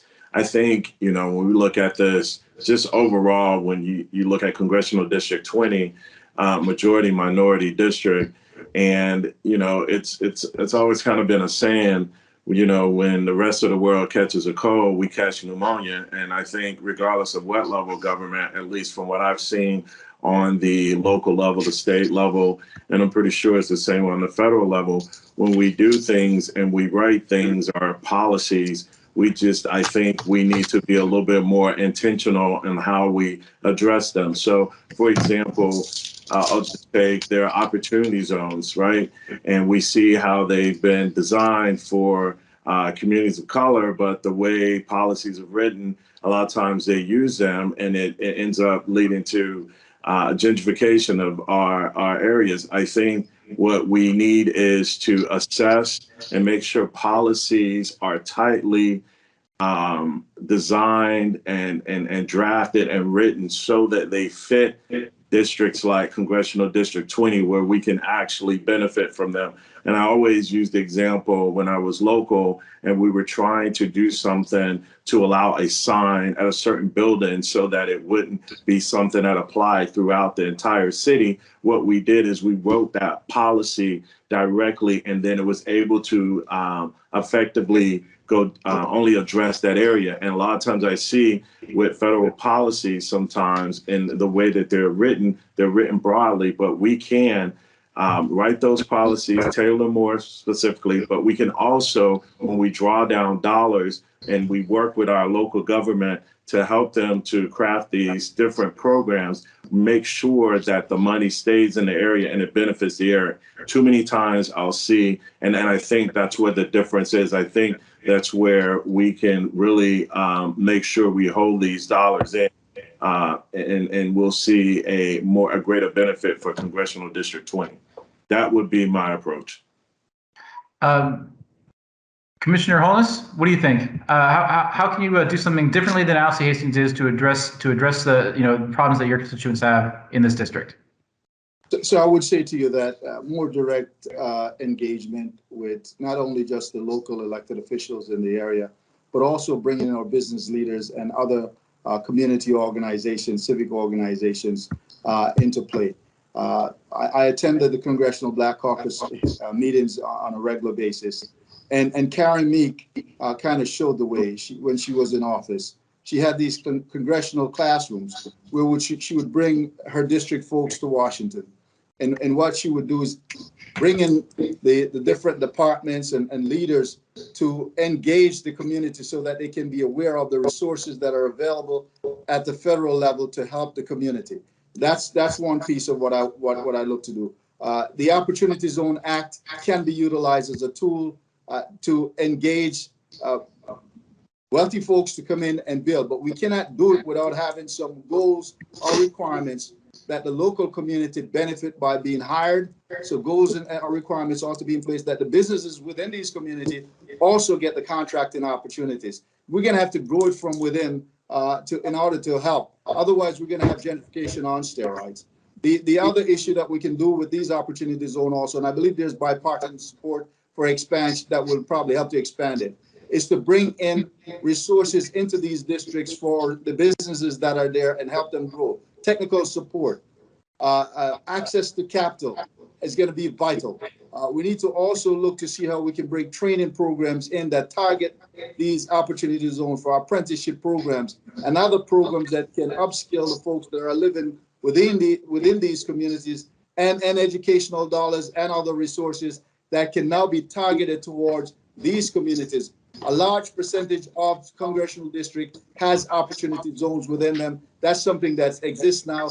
You can change the legislation and bring additional legislation to ensure that we're doing what needs to be done to build these communities. Okay, Representative Hardy.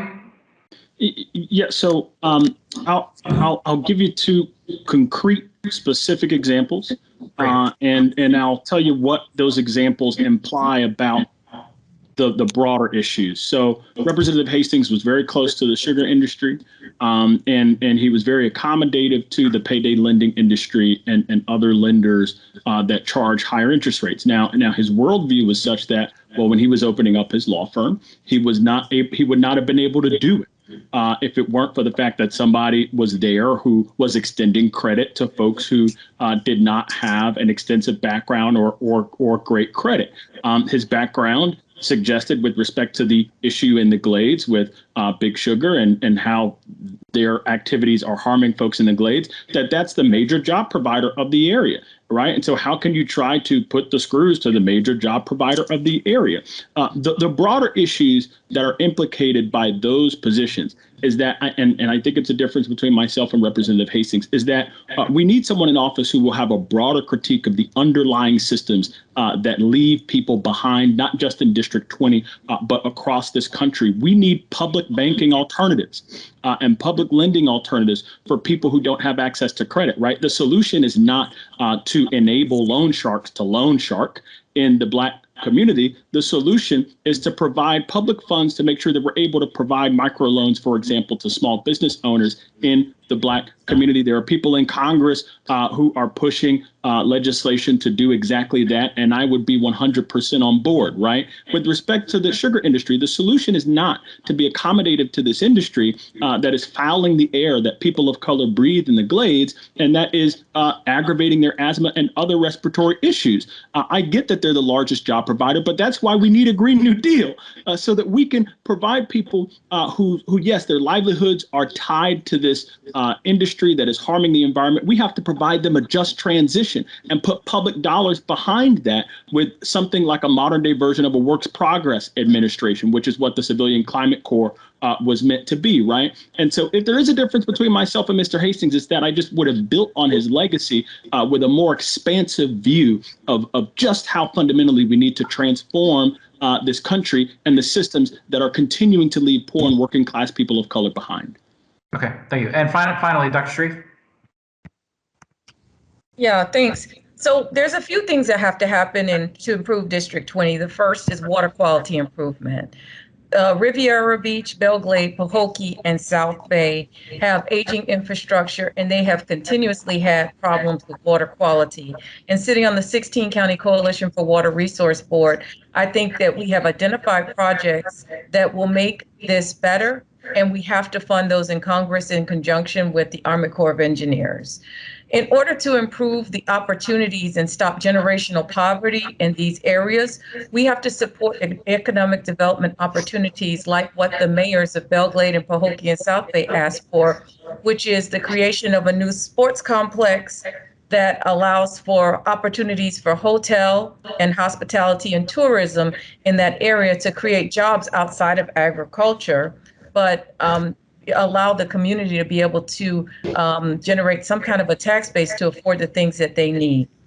The third thing is that we need to rebuild blighted housing in that area without gentrifying the neighborhoods, and do that by providing flexibility with HUD funding based on the needs in the area, because HUD funding is administrated everyone gets the same program. And so we need to focus on what does the Glades area need? What does these areas that are struggling need? And as far as when I knocked on doors in these areas, people complained of lack of healthcare access because they're saying that they have to drive 50 miles to get to a specialist when they have heart disease, cancer, or diabetes. And what we need to do in Congress is help them to develop local hospital districts so that medical professionals who specialize can help them get what they need. And then finally, on Medicaid expansion, we need to go ahead and circumvent the state of Florida and do what I proffered, which is create a Medicaid 2 federally run to cover the lives of these people in this area who need access to care, decrease prescription drug costs by having the FDA go to other countries and negotiate lower prescription costs and bring those drugs here. Medicare for all is not the answer because Medicare is an imperfect program that needs to be improved. And before you can expand that to everybody, it doesn't even cover what seniors need. Long-term care needs to be covered. The formulary drug list on Medicare needs to be covered. And so we need to figure out how to cover the people that are using our most precious resource, which is our emergency room, and then look at the program as a whole comprehensively. Thank you. Thanks. Dan, if I may, Representative Hardy, when Barbara Sharif mentioned Medicaid expansion, you shook your head in the negative. Very briefly, what's your feeling? Yeah, so if the choice is between expanding Medicaid and not expanding Medicaid, of course you take expanding Medicaid because that's good. It's a good thing to provide health care to people who need it. But that is not the choice that is in front of us. If we're going to Congress already accepting the idea that we can only do a little bit at a time and pushing not for big change, but for small, tiny incremental changes, then what you end up getting in a compromise is even worse, right? You'll get a compromise on your already compromised position, right? So if I'm going to Congress advocating for change that's going to be transformative for people of color and for working class people in this district, I'm not saying we should expand Medicaid. That would be fine if it happened, but we really need to expand Medicare by providing it to every single person in this country. And to say that we shouldn't do that because Medicare is imperfect doesn't make sense, because Medicaid is much less perfect than Medicare. There are doctors that don't accept Medicaid because the reimbursement rates are too low. And so the solution is not simply to expand Medicaid. It's to provide Medicare for all and to improve Medicare. That is the solution. All right, thank you. I've got a question I want to pose to the Can I just say one last thing on that? First of all, I am a Medicaid provider, and yes, the reimbursement is too low. But every time we lobby the state legislature and the state Senate to try to increase those rates, we have failed, and we have not been able to get what we're worth out of there. And so Medicaid cannot get the long-term rates that they need. And Medicaid covers long-term care and Medicare does not. And the formulary list for Medicaid is longer and more expansive, and I can get coverage for patients under there. And as a prescriber, I do know what I'm talking about, Mr. Hardy. This is what I've done for 28 years. And so I disagree with that statement. We're going to leave it there. I've got a question mainly for the legislators on the panel, because, you get elected to Congress and a lot of what you do is constituent service. Someone didn't get their Social Security check. Someone wants to get their son or daughter into a military academy, and so forth. And as a state legislator, hopefully it's good training, because you deal with help people navigate the state bureaucracy, which just navigating the Department of Economic Opportunity is a complete nightmare, as everyone knows. Here's my question. When I was driving through the 20th Congressional District recently, I saw something that was appalling, which I'm sure exists in other places as well. There is on the east side of 441 in Lauderhill, I think, between Sunrise and Oakland Park Boulevard, there's a state-run driver's license office in a strip shopping center there. And I saw dozens and dozens and dozens of people standing in line, I'm sure for hours at a time. No social distancing. We're in a pandemic, but these people probably were trying to get their driver's license renewed. They couldn't do it online. They're standing in line. My question, I'm going to begin with you, Senator Thurston. Are you familiar with chronic problems in your Senate district with people getting access to the driver's license agency? And what have you done about it? I'm absolutely familiar with it. And I think that your other example of DEO is another prime example, especially how they handle the unemployment fiasco. And what I've done about it is I've met with the leaders of those agencies, indicating to them that we need additional resources. We need additional locations. I was just talking to a gentleman the other day who told me that he lives in my district, but he went up to Palm Beach County in an effort to get his driver's license renewed. We have people, and constituent services is a reason why I think when I talk about relevant experience, and that's relevant experience in the legislature. So we have a process in our office that we handle all of those type of complaints. And we have a liaison in each of the departments that we help our citizens on a daily basis. For the unemployment compensation, for driver's license, we make sure that we can expedite their situation. But Mr. Bosque, that's not the answer, because we're helping the people who know to come to us. And there are so many people who don't know that they can call their legislature and we can help them to expedite that. So Right. What the answer is, we need to make sure that there's additional locations and resources for those services. Since you've met with the state agencies on this problem, what's their explanation? Why do people have to wait in line for hours on end to get a driver's license renewed? Well, their explanation is that since 911, they've got so much, and that goes back a while, I can tell you. But since the 911 situation, they're saying that they have so many more things that they have to verify. Getting a license after 9/11 has become a true experience, and don't mention any type of passport situation. Okay. But that's their explanation. And Representative DuBose, pardon me, but I'm not sure if this is in your House district or not, the east side of 441. But whether it is or it isn't, are you familiar with this problem with people not getting access to driver's license? Yeah, I am, and it doesn't matter. I mean, constituent services, when, at least in my office, when we had a call, we handle it regardless of where the individual lives. Because although we represent districts, we still are state legislators. So we're familiar with it. At one point, pretty much the only way you could get in was by an appointment. And, you know, the responses that I've gotten have been very similar.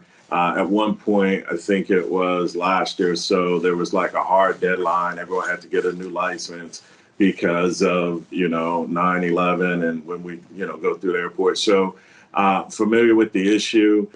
It's something that we do. It's like on steroids, constituent services. My aide in my office, I mean, she's working on weekends with dealing with some of this stuff and responding to, although, folks feel, or it may be we feel that there's a sense of normalcy, but our volume is still high with the unemployment system. It's still crashing. A lot of this does have to do with the response of the governor. I'll tell you, DeSantis is so different from Rick Scott. At least when he was governor, I can call an agency, I could get a response. Our new governor is so thin-skinned that our agencies tend to respond in a manner that I think that is more in line with the relationship with the governor. So we are constantly aware of these issues. Again, you will continue to see stuff like this in our districts because when things are bad as a whole, they're extremely worse in our communities. Right. Okay. I would like to pose a question to Broward County Commissioner Dale Holness. Commissioner, there's not much way to finesse around this question, so I'll just get right to the heart of things. So, in politics, you make alliances with people and you make friendships with people, and that's one of the ways people judge you as to who supports you and who likes you. And this won't come as a surprise if you've been reading the Sun Sentinel, but you have an alliance with Marlon Bolton, the commissioner in Tamarack. This guy is troublesome. This guy's irresponsible. He said outlandish things, and you've spoken very highly of him. You've appeared at functions with him, and you're possibly the next member of Congress in the United States from this community. Tell us why you've aligned yourself with Marlon Bolton in Tamarack.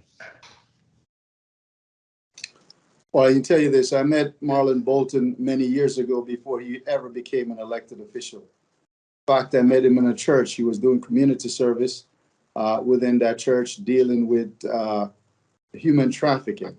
And I supported that effort at a community church just off 15th Avenue and Sunrise Boulevard. So I've known him for a while, before he got into elected office. Now, do you then say to someone who you build some relationship over time that I'm going to not be around you anymore? He has a church. I've attended the church, his churches. Doesn't mean that everything that Commissioner Bolton does, I'm in line with. In fact, most of what he does, I have no idea that he does or doesn't do. So there are other people that I've supported over many years. Commissioner Hazel Rogers. There's a large number of people that I've supported across Broward County. Denise Grant, many others. It doesn't mean that, Mike Gellan, it doesn't mean that because you support someone for office or you're in their church that you are them. I'm not just talking about support. I think you did a proclamation for Bolton. You went out of your way to glorify this gentleman. Well, I can tell you that proclamation is a couple of years ago. I believe that it was done. It is something that we get requests for often within my office. Quite often we get requests, just as I get requests for calls for service from the community. Would it be unemployment issue, driver's license issue that we redirect them to where they can get support or help. That is how that came about. Very briefly, go ahead, Representative Hardy. Yeah, so I just want to say that you people all know who Marlon Bolton is, right? Yes. Okay. Yes. When I hear Commissioner Holness pretend not to know what his close political allies are doing, that is clearly problematic. I'm reminded of President Trump pretending not to know who David Duke was. That's ridiculous. We all know that there are issues there. And the fact of the matter is, when you represent folks, you have to choose carefully who you support and who is in your circle. And what's really important here, and it goes back to the Tony Gregory conversation, it goes back to the Dean Trantalis conversation about when you help people get into a position of power, it's also your job to hold them accountable. And if you're not holding these people accountable, then why are you helping them? It's really about yourself. It's really about accruing and gathering political power to yourself and around your circle. And that's why you won't jettison folks who are clearly problematic, because it's not really about the community and what these folks are doing for the community. It's about you. And so, look, if I know somebody for a long time, but I know that they don't have integrity, I'm sorry, you're not going to get my endorsement for office, because public service is about serving the public. And I think that, there's a broader issue here about how we are to operate as elected officials. It should be to uplift the masses of marginalized people who are in this district and across the country, not to help our friends gain power or wealth or status or anything else. And I think that's a difference between some of us on this call and the commissioner. Okay. All right. Let me just say, let's all take a deep breath. It's almost 4 o'clock. And we've been at this for a while, and I know you all have other things to do, and I want to, maybe if we have time, I want to give each of the 6 candidates an opportunity to make a closing statement on their behalf and to address any issues you felt weren't addressed adequately. I know we didn't cover everything possible, but I hope we covered some substantive ground here and help the voters make up their minds. That's what this is about. So I think we'll start the closing statements. We'll just go in reverse alphabetical order this time, just to make it even. And we'll start with Perry Thurston. I'm glad you did that, Steve, because with a name like Thurston, I'm always last. So I'm glad you reversed the order. I want you to know that I do not want you to end this session. This has probably been the most free-flowing session where we got to talk about the real issues and what our community has been saying to us behind the scene. Everything else you can pretty much, oh, they're going to ask me this, that, or the other. But now I want you to know that I'm the leader that's ready to lead on day one.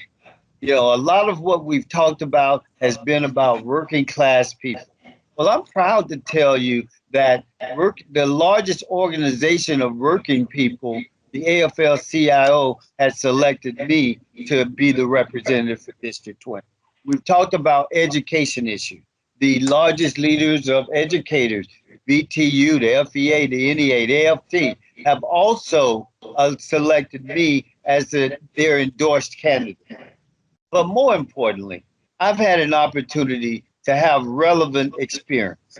Relevant experience because my constituents sent me to Tallahassee as their House member, where I was the leader, as their Senate member, where I was the leader. And I'm going to bring that same tenacity to Senate District 20. I think it's about three things: your record, your resume, and your results. And I invite the community to compare my record, my resume, and my results to anybody in this race. And I think that the overwhelming choice should be Perry Thurston as the next leader of District 20. Thank you for this opportunity.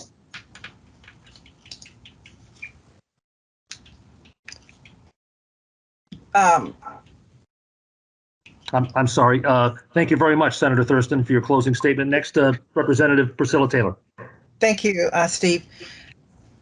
When we started out, you asked me a question regarding Haiti and the deploying of military, and you did indicate that we might get back to it. But I just want to reinforce what I said and then go into my closing. I still feel that we should have a military presence, unarmored, maybe unarmed or lightly armed, but Haiti needs help. And in order to get it, we either need the United Nations or the United States to go there to help. Now, I'm running for this seat because I really do feel that I am qualified. I have served in numerous positions within this district. I have served as a commissioner for the Port Authority, Florida State Representative, and commissioner and mayor of Palm Beach County. I know the issues and I know what it takes to get things done. So I really just feel that I possess the skills and the knowledge needed to hit the ground running in Washington. All right. Thank you very much. Broward County Commissioner Barbara Sharif. Okay, so for everybody watching, just move up a few names on the ballot. S and T's are always last, and so just move up to the S. I'm Commissioner Dr. Barbara Sharif, and I just want to say that I am so pleased to be going to Congress with the endorsement of Elect Democratic Women PAC, which includes 8 sitting congressional members, including Congresswoman Lois Franco and others from around the United States. I was endorsed by, last night, the LGBTQ caucus, Dolphin Democrats in Broward County. I was endorsed by WOLFPAC, Women United for Florida Families, and the 314 Action PAC, which represents all the STEM professionals throughout the United States. And additionally to that, 31 local elected official endorsements to carry me through. I think the biggest thing that we have to remember about going to Congress right now is there's issues that are at stake right now, like healthcare, small business support, and job creation. And those are all areas that I have a specialty in, and I'm uniquely qualified, not just with my elected official experience, but with my personal experience. And so on November the 2nd, for whoever is watching this, I am humbly asking for your support for Florida Congressional District 20. Thank you. Thank you. Commissioner Dale Holness. Yes, I'm Dale Holness. I've served now for 17 years in Broward County. The biggest issue that faced this district, I believe, is economic disparity, high poverty, high unemployment, low home ownership, and many other issues that face our people. We have to focus on bringing resolution to these issues, building the economy in these communities, increasing job, fighting for a living wage, 15 an hour at minimum. I've been at this for a long time. That's been the focus of my life for the past 17 years.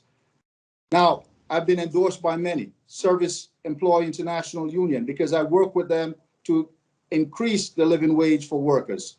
Florida Immigrant Coalition, because I've worked with them to increase engagement of the immigrant community within Broward County, and many other elected officials. And a mention is made of some of the people that I've been supportive of or have been supportive of me, and you pick a couple out. Marie Woodson is supporting me, Yvette Colburn, Max Chambers, Alexandra Davis, Brenda Foreman, who's the clerk of the courts, Mike Gallen, Commissioner Mitch Rosenwood from Oakland Park, Commissioner Mark Douglas, and Commissioner Mayor Hazel Rogers, and so many more. We are going to have to work together to bring our community together to deal with the serious issues that face District 20. We have need for criminal justice reform, because that's something that holds our community back also. Once someone gets in the system, we don't give them much of a chance to rebuild their life. That is a critical issue for us to deal with. I will work to bring the community together across all ethnic, social, economic sectors to engage in order to build and strengthen District 20 to ensure that we're growing the economy and creating jobs and economic growth and empowerment of our people in District 20. Dale Holness for U.S. Congress. Thank you. Thank you. Representative Omari Hardy. Well, I just want to echo Senator Thurston's comments about how much I've been enjoying this very free-flowing exchange. Look, all of us here on this call have relevant experience to operate effectively in the United States Congress. And the fact of the matter is, when you go up to Congress, everybody has that long resume, right? So what distinguishes you from the other people who are up there, it's not your experience, it's your vision. It's how you are disposed to respond when powerful interests are standing between working class people and what working class people deserve. I have a record of standing up to special interests in defense of poor and working class families, people of color, women, the LGBTQ plus community, and so on. And in addition to that, when we talk about our worldview, our perspective, our vision, I think the real issue here is that we have an economic system that is leaving poor and working class folks behind.